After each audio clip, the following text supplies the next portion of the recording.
Spirit of a Nation. A Kansas City Warlock Weekly story. Written by M.N. Jolly. Narrated by Nicola Hamilton. Chapter 1. Uh-huh. Yes. Yep. Uh-huh. An explosion? I tilted my head. Explosions were always good for headlines, and good headlines sold newspapers. Yeah, I can be there in 15 minutes. Hanging up, I eyed the cold brew still in front of me. I'd only drank half of it, despite taking up a table at the cafe for more than an hour while I worked on the Sunday paper's layout. The ice had melted, but I threw it back anyway. No need to be wasteful.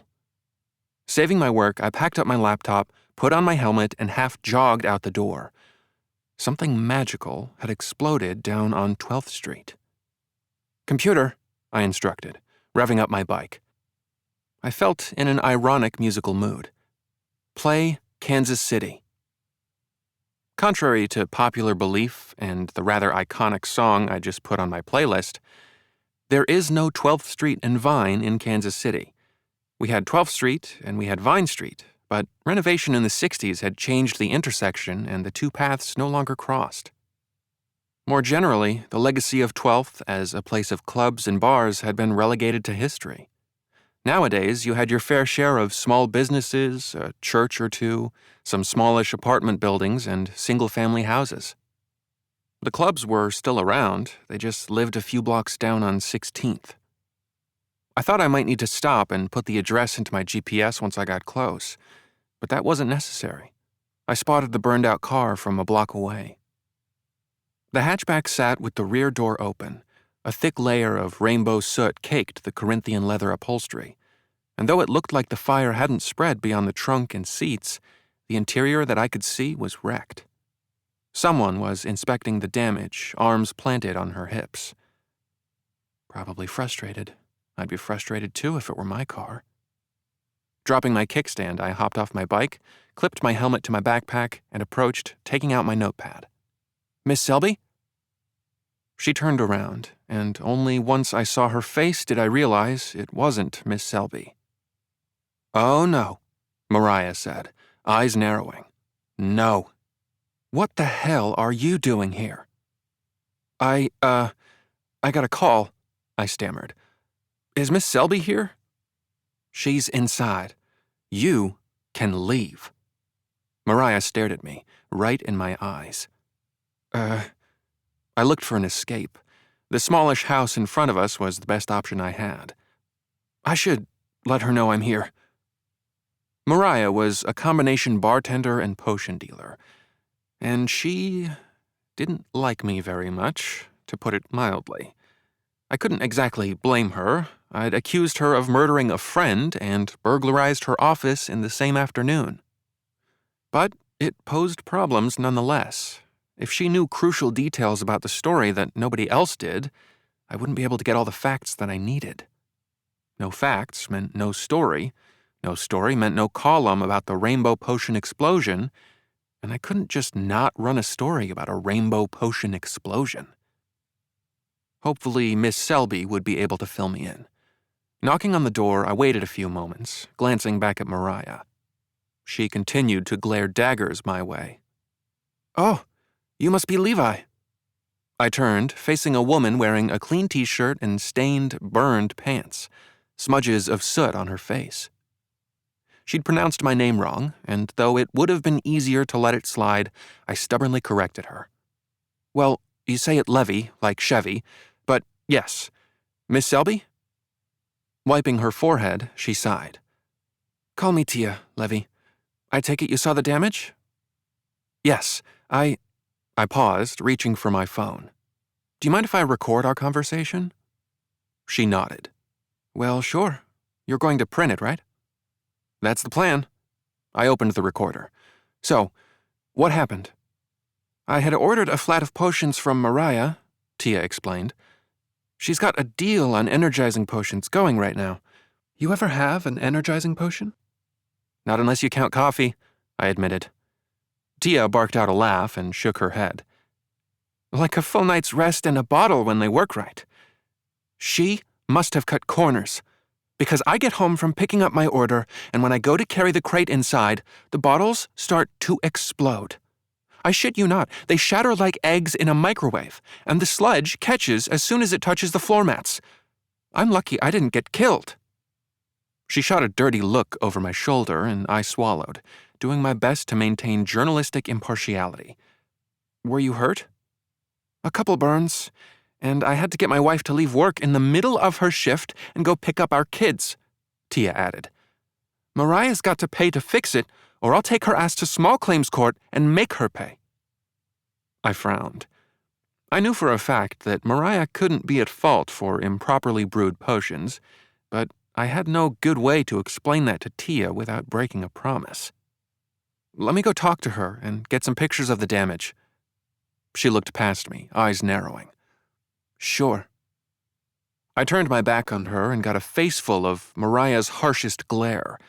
I just hoped she didn't intend to slug me if I got too close. Walking from the doorway to the car, I pitched my voice low. So, we both know this wasn't a mistake with your brewing. Asshole, she shot back. Am I wrong? Her brow furrowed angrily. No. The secret was known to only a handful of people, and I'd only learned it through a bit of less than legal investigation, digging into a completely unrelated story. I'd been under duress at the time. Don't get on my case about it.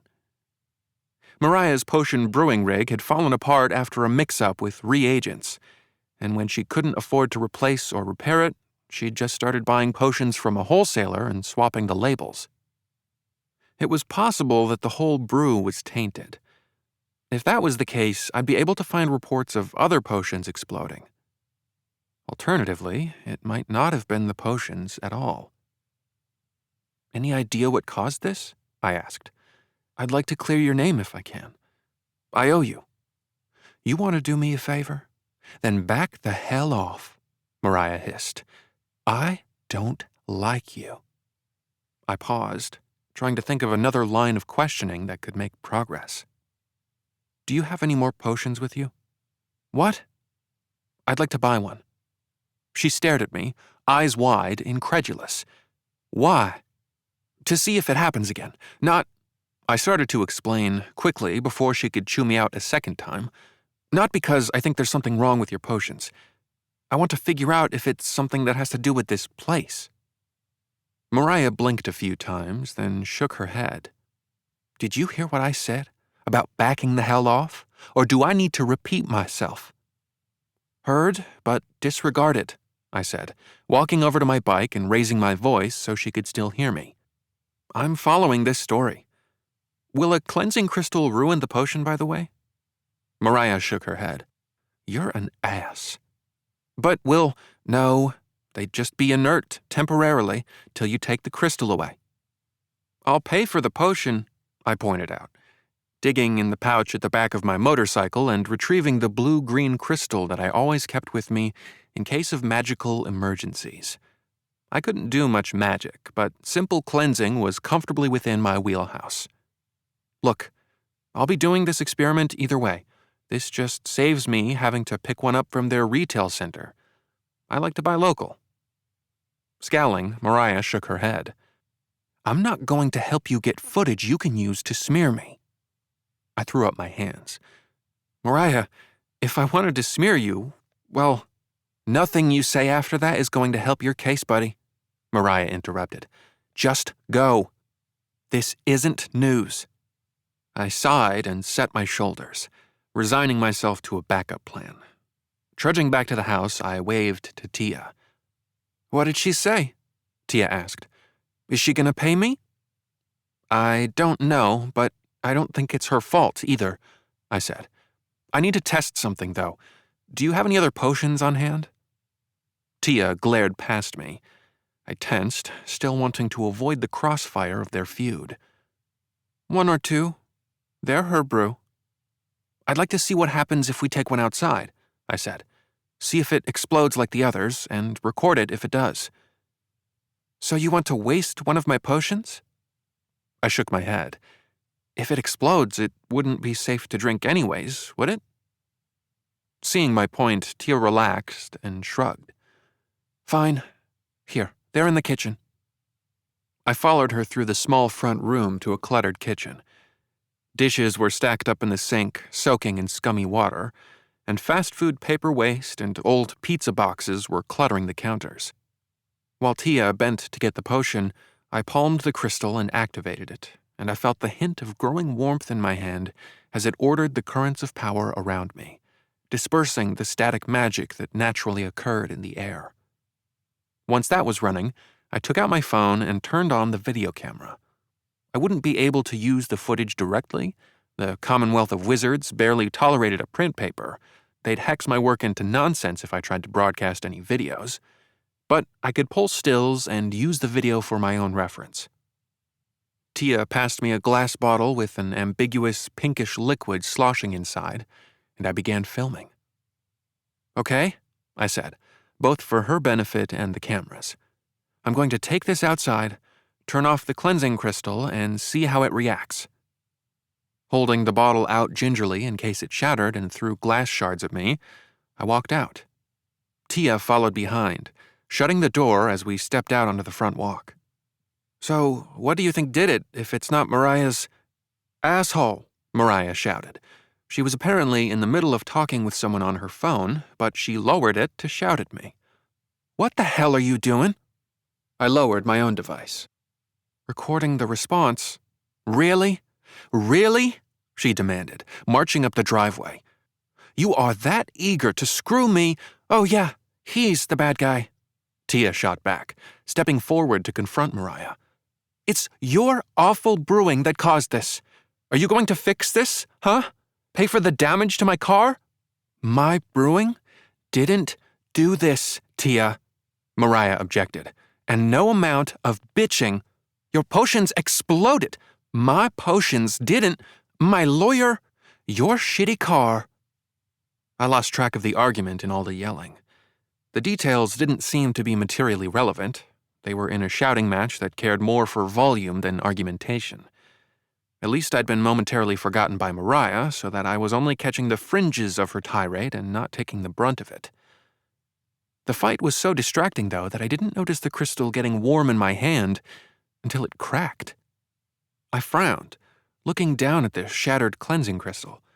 They weren't an unstoppable anti-magic device. Try and cleanse too much power, they'd get warm and ultimately break. I'd bought a fairly hefty crystal, though, so it would only crack if it was trying to dispel a lot of magical energy. It had been holding something back, which meant... Oh, crap. In my other hand, the bottle shattered violently. Glass shards spraying the front of my jacket and pants. Smoking pink liquid splattered me a moment later, and I dropped what was left of the bottle, hurrying to get out of the jacket. Damn it, I liked this jacket. Smoke billowed into the air, choking and obscuring my vision as I stumbled back, shucking out of my jacket and using it to bat at the flames coming off my pants before they could spread and burn me. While I put out that flame, I heard a scream. It wasn't Tia or Mariah, and, well, I was screaming, but the voice I heard drowned out my own shouting. It barely sounded human, like a voice run through a series of filters to strip it of all identity. Looking up, I saw the figure towering above me. Like the voice, it lacked any specific shape, but a clear something formed in the smoke. A faceless mass, angry and afraid and in pain. I didn't know if ghosts were real, but just then it seemed extremely likely that they were. Mind racing, I tried to decide how to respond to it.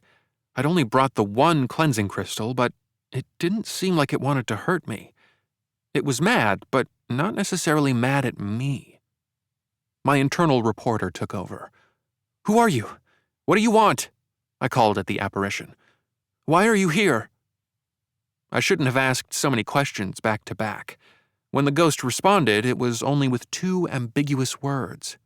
Its tone so loud and grating that it hurt to listen to. "Nation and..."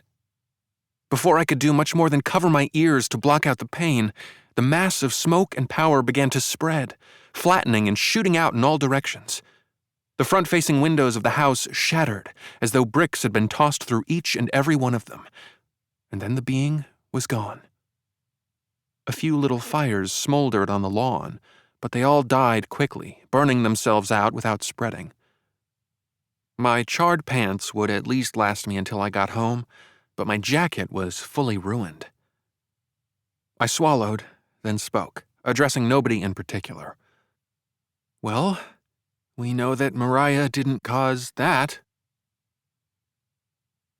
Chapter 2. Commonwealth Dispatch, what do you want? Kennedy, I said, projecting cheerfulness. I'd stepped back into Tia's home, working from her couch while I took care of the immediate crisis. There's a ghost problem in the city. Of course there is, Kennedy sighed. Do I sound like an exorcist? It's not on my property. It's just around, I said, and it was ranting about ending nations. You said it was a ghost? I nodded into my phone. Well, yeah, I think. Then don't worry about it. You're probably just seeing apparitions because of all the new power in the city. Unless it starts manifesting corporeally, it's just a nuisance. Does making windows explode count as corporeal? Kennedy swore under their breath, then spoke more clearly into the receiver. Well, it's probably fine, but this should get nipped in the bud. Let me find the number for our public exorcist. I paused.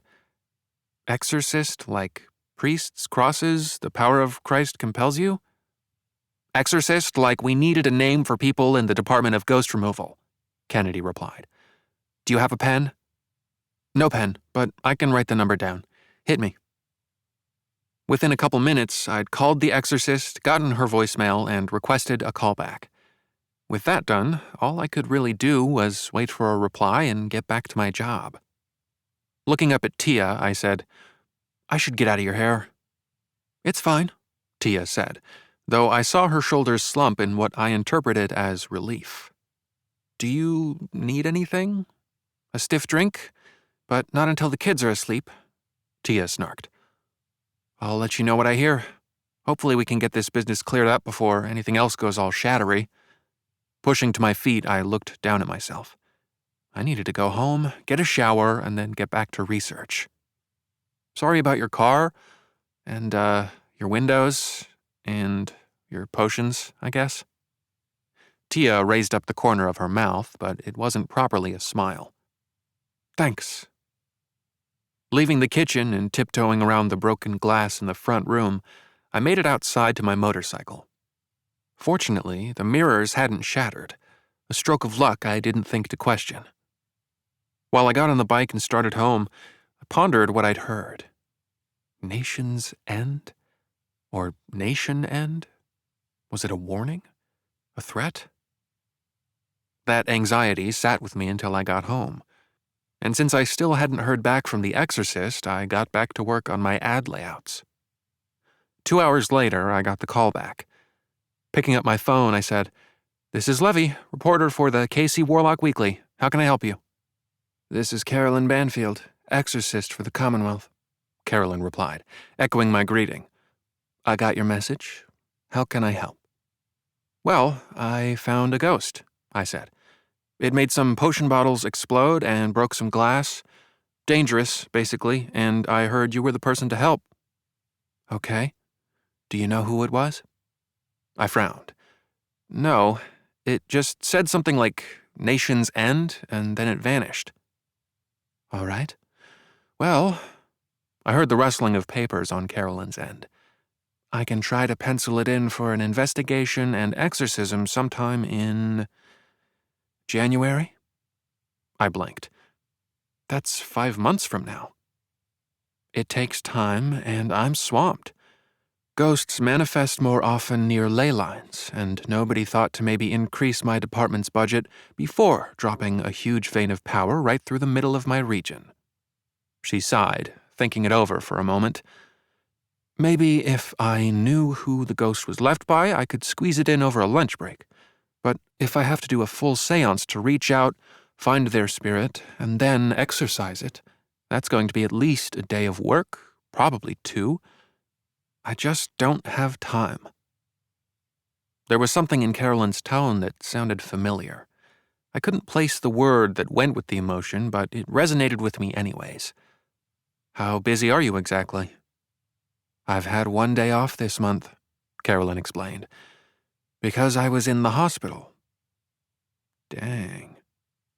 I considered that for a moment, then asked, "Is there anything I can do to help?" "I need an assistant, but it's not in the budget," Carolyn said. "Look, I'd love to chit-chat, but I don't have the time. Does January the 14th work for you?" "Sure, but if I figure out who made the ghost, would you be able to come and do it sooner?"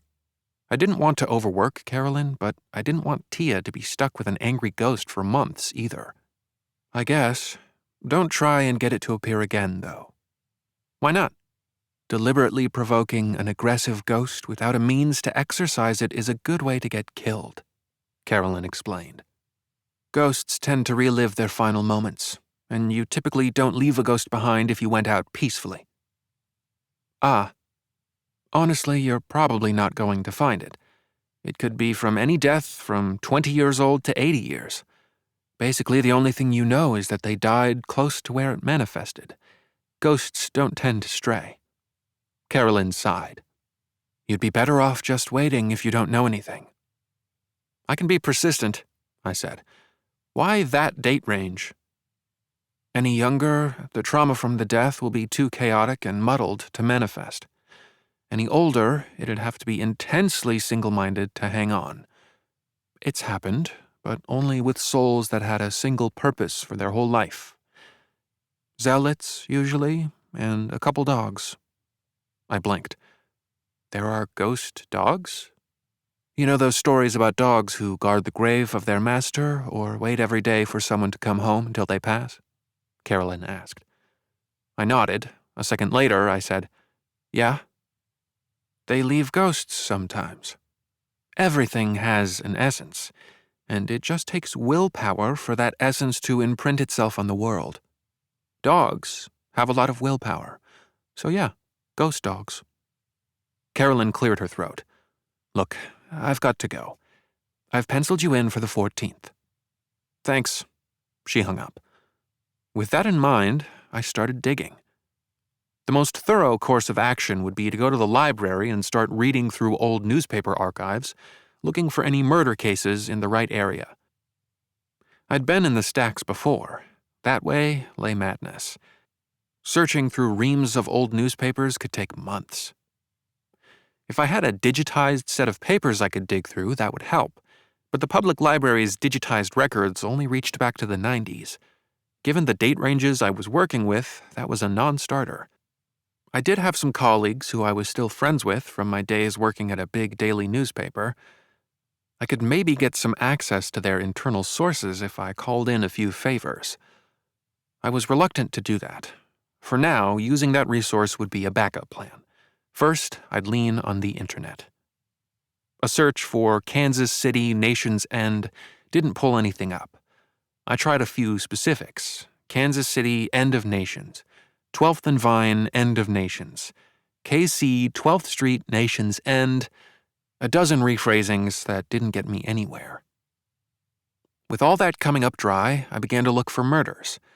Given the location of the ghost, 12th Street and a couple blocks off Vine, I had a hunch that the ghost would be from before the area got reworked, back when 12th Street still had its centrality in the neighborhood. I centered my research in that date range, looking for any tales of violence between the 20s and the 60s. I got some hits, but nothing seemed to match. Riots in 1968 were close, but it still didn't fit Nation's End. A few other scattered deaths, both deliberate and accidental, didn't seem to line up with a ghost that shattered bottles. I widened my net. Geographically, that particular intersection didn't quite fit, but Kansas City was a big place. There were plenty of areas nearby that could work. Just a few blocks south was an old prison workhouse, the Workhouse Castle. On a hunch, I pulled up the Wikipedia page on it and skimmed through, looking for any grisly stories that might have left behind a ghost. I knew it had been abandoned in the 20s, making it a bit too old for what I was looking for, but I had already decided to cast a wide net. I skimmed all the way down, scanning for keywords. Well, that can't be a coincidence. In 1901, a woman named Carrie Nation was arrested and threatened with time in the workhouse after something described as a hatchetation on 12th Street. The timeline was past 100 years, but I clicked anyway, reading up on more detail. I had to read the phrase radical temperance a couple times for my brain to click with what I was reading. Nation, it seemed, was a teetotaler, and an extreme one at that. She made a name for herself around the turn of the century by going from town to town, sometimes alone, sometimes with an honest-to-goodness hymnal choir on hype squad duties. Wherever she went, she'd bust into saloons, break their windows, and smash their liquor bottles.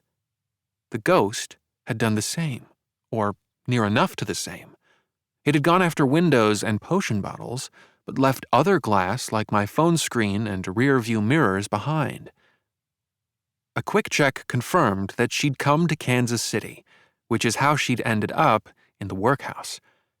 In fact, she was banned from Kansas City by the courts after her 1901 hatchetation. Carrie Nation on 12th Street with a hatchet. If this was a game of Clue, I'd call it. There were still a couple holes, but they were slight. For one, it was too old for the window of time I'd been given, but that was excusable. Carolyn had mentioned zealots, and Nation was clearly a zealot. But more to the point, if her biography was to be believed, she had died in Leavenworth, 10 years after her downtown hatchetation. That was an issue, but for all I knew, there were exceptions.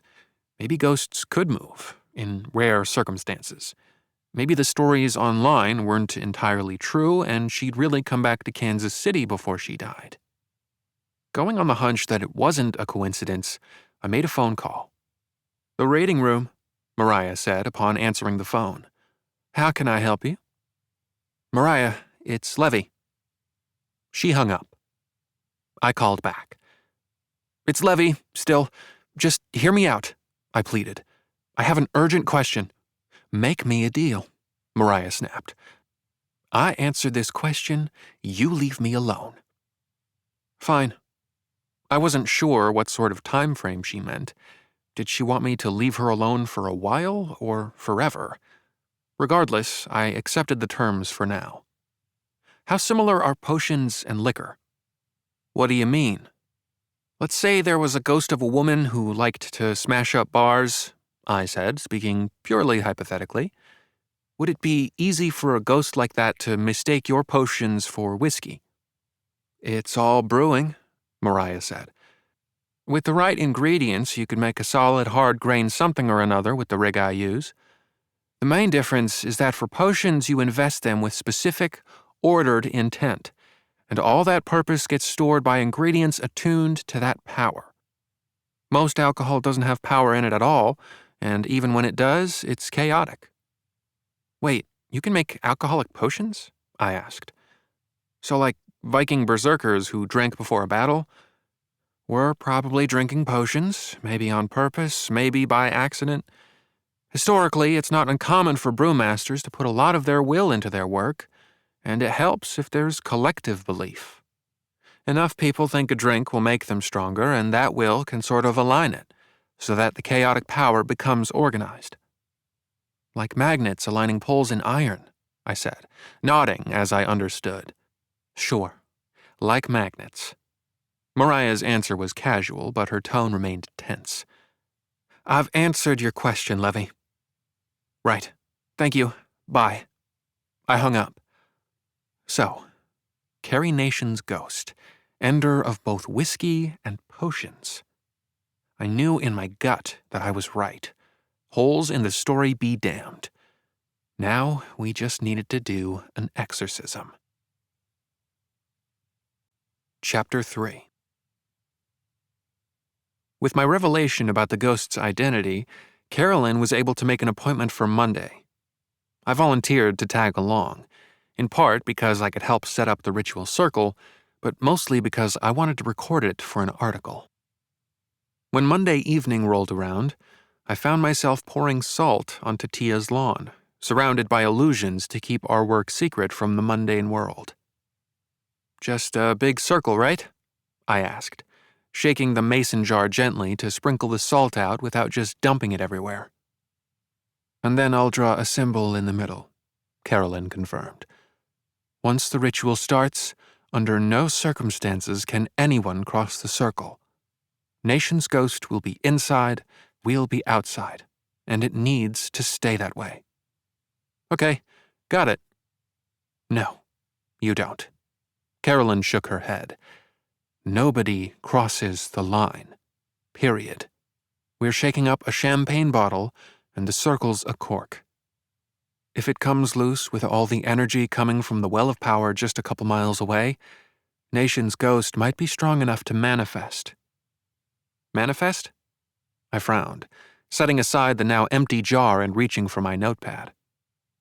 "Take on a physical form and seek out retribution for whatever perceived injustice is keeping the echo of her life around." Carolyn shivered. "It's terrifying." "She'd just be an old woman, though, wouldn't she?" I asked, uncertain what would make that so scary.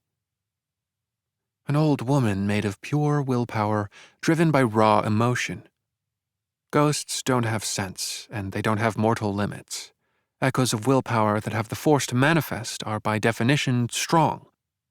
They're all but impossible to destroy, and they do nothing except act out the thing that they need. And in Nation's case, that need was to smash things with a hatchet because she thought it was God's will. How would you stop it?" "Blast it with a magical nuke?" Carolyn suggested. "Or wait until it possesses the nearest compatible person, then kill the person." "The nearest compatible person?" "Someone who's similar in body type, age, temperament, that sort of stuff. It doesn't have to be perfect, it just has to be something the ghost would recognize as close to itself." I considered it. "In this case, wouldn't that be you?" "So," Carolyn concluded, "nobody crosses the line." I tilted my head. "Has that ever happened during an exorcism you were doing?" Carolyn looked very tired when I asked her that. She already looked very tired, actually, but the weight on her shoulders seemed to press down even further, and the bags under her eyes took on an extra layer of depth. "Once." I decided to drop the subject. While I finished sprinkling the salt, Carolyn took 4 objects from a bag: a bottle of whiskey, a rocks glass, a hatchet, and a King James Bible. On one end of the circle, she set the whiskey and the glass, on the other, the hatchet and the Bible. "What are those for?" I asked, aiming my pen at the objects. Carolyn pointed first at the alcohol accessories. "The stuff she's mad about?" She moved her gesture to the other side of the circle. "The stuff that drove her."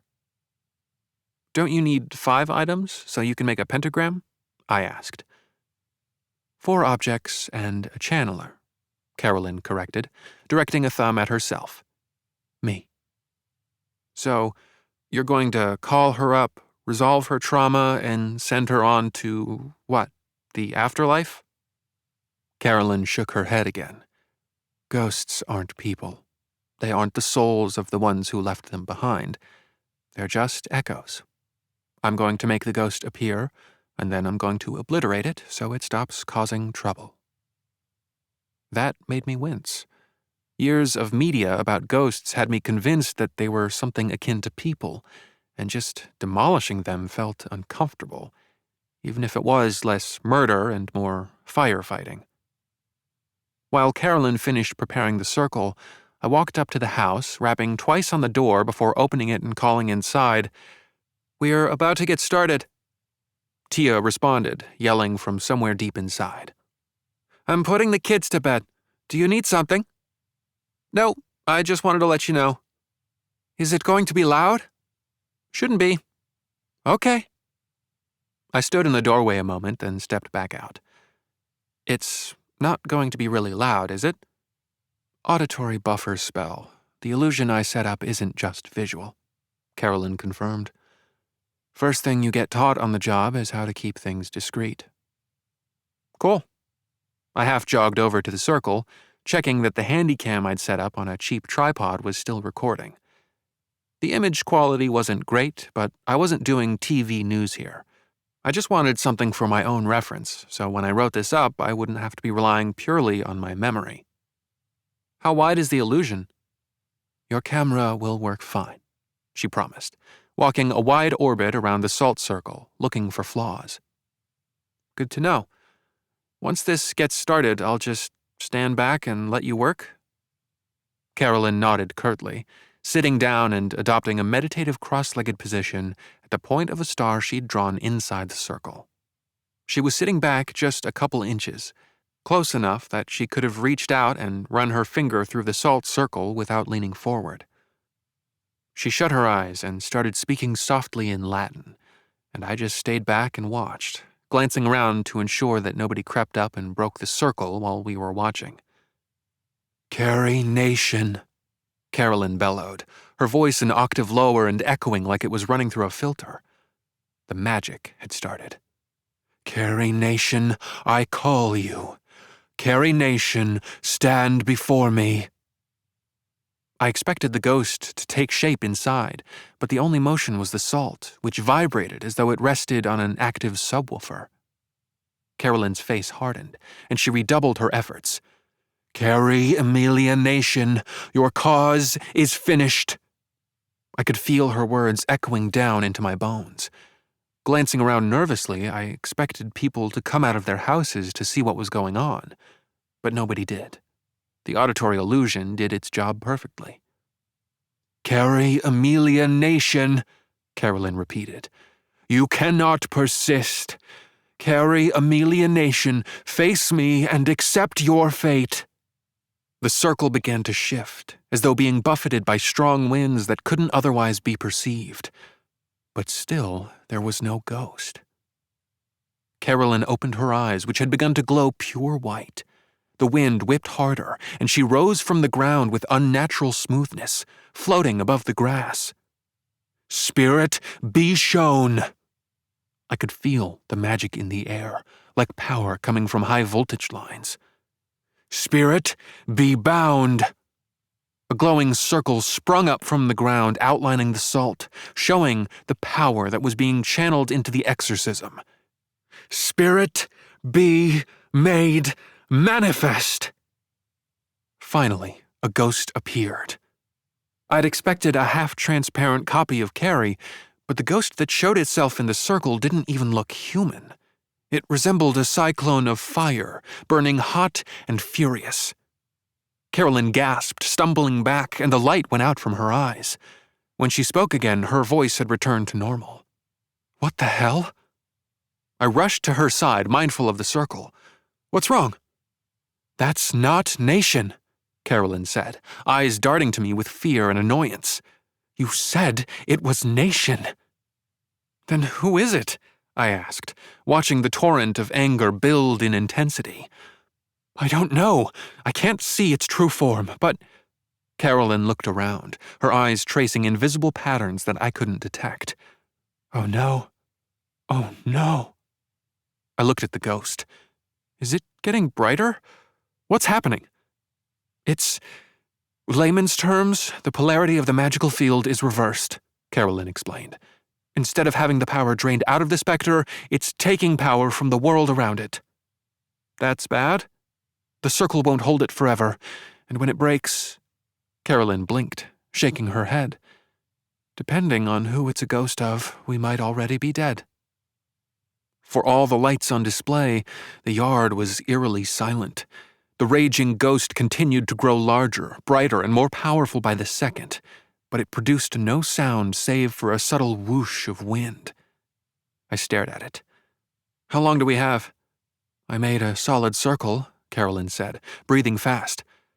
2 minutes, maybe 2.5. Not enough time to call for help, then. "What can we do?" If I knew who it was, I could maybe seize control again, but it'd have to be fast. If it takes in too much energy, the best exorcist in the world couldn't contain it. She shook her head. I've got some basic incantations I can run through. Broad stuff to deal with ghosts left behind by lust or craving revenge, but... Okay. We can think, I said, even though my own brain was refusing to do just that. I couldn't work the problem. Can we just break the circle now? That'd definitely kill one of us. The ghost certainly has enough power to manifest, and there's no coming back from a possession like this, Carolyn said, taking a couple steps back. Power formed in her hands, visible as a faint glowing orb. But even as it appeared, it got siphoned away, pulled into the circle. The force had grown too strong to fight it, but now she couldn't even conjure magic to slow the process. I tried to think of something helpful. Okay, maybe... questions. Thinking, okay. Why is the polarity flipped? I don't know. Carolyn shook her head, horror in her eyes. Just give me a guess. Doesn't need to be precise. If the objects we placed had the wrong meanings, Carolyn suggested. Maybe we got it backwards, and the ghost is mad about the hatchet and driven by the booze. Swap them around, then? I asked, but looking down I already saw the problem. The objects were inside the outer ring of salt. They couldn't be moved without breaking the circle and spelling our deaths. I heard a popping, crackling noise. It was difficult to put my finger on what the sound reminded me of, but the closest comparison I could think of was a video of an enormous glacier cracking as heat and pressure broke it down. The sound that preceded a world-altering avalanche. Okay, maybe a bartender who was mad at Nation? You'd have to be really passionate about whiskey to leave behind a ghost over it, Carolyn said. People get passionate about it. I couldn't help but smile thinking about it. You should see how mad Mariah gets about her potions. She poured her soul into... I stopped. It couldn't be that simple, could it? What? Carolyn snapped. Does something have to be living to leave behind an echo? I asked. Like, can something inanimate make a ghost? That doesn't happen. Doesn't or can't? Carolyn looked at me with wide eyes, like I just asked her, why isn't the sky green? Hurry, I snapped, trying to break her out of the stupefaction my absurd questions had placed her in. In theory, maybe it could, but you'd need an incredible amount of passion poured into an object, Carolyn explained. In front of her, the air itself cracked and reformed, shards of magic shooting away from the barrier and then reforming as the furious ghost tried to escape its prison. But you'd need more than one person could give. Too much power is lost in the transfer. What about an heirloom? I asked. Something priceless. Maybe. What the hell are you getting at? Carolyn asked. I told her. Her wide-eyed look of incredulity didn't go away, but she said, I don't have a better idea. I turned to face the circle. If this kills me, I said, be sure someone feeds my cat. Likewise, Carolyn replied. Swallowing, I stepped forward, crouched, and reached through the circle. The summoning circle broke, and the welled-up power burst out with sudden, sharp force, like a watermelon squeezed by too many rubber bands. Before the ghost could go out and wreak havoc, though, I seized the whiskey bottle, raised it up, and plunged it into the mass of the looming spirit. Huh. I grinned stupidly as flashing energy coursed around me with a high-pitched shriek. Spirit.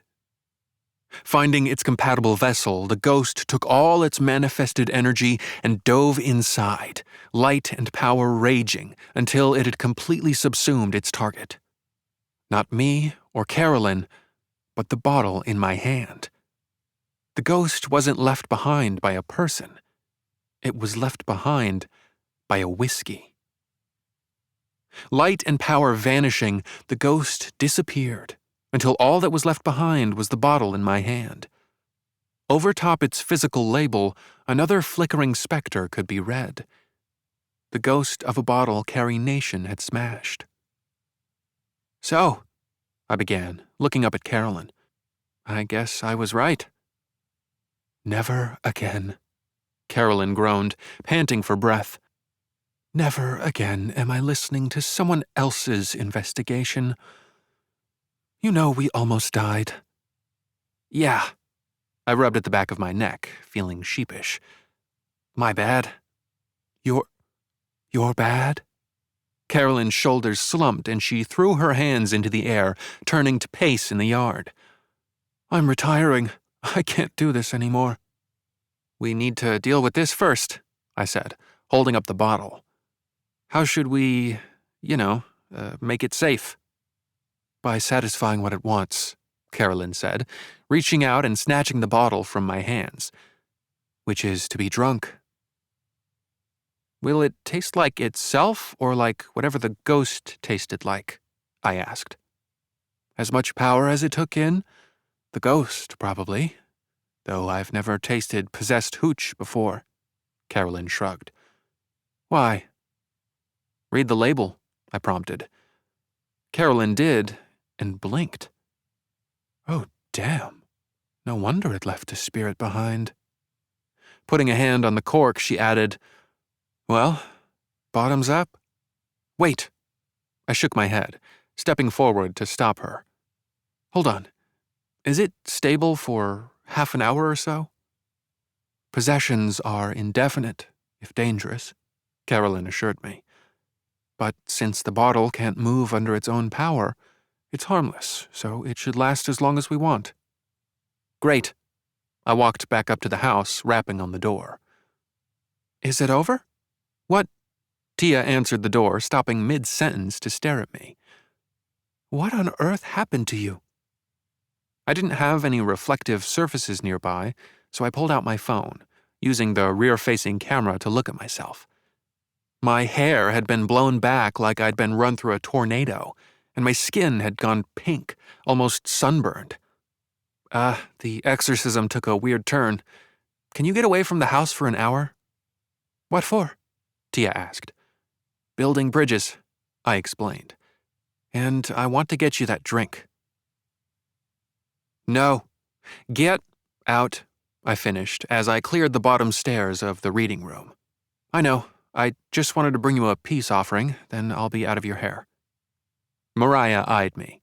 It was a slow night, with only a few patrons at her combination speakeasy and potion shop, but all eyes were still on our drama as she said, No peace offering from you's gonna fix anything. Oh, it's not to fix stuff with me. I shook my head, then nodded behind me.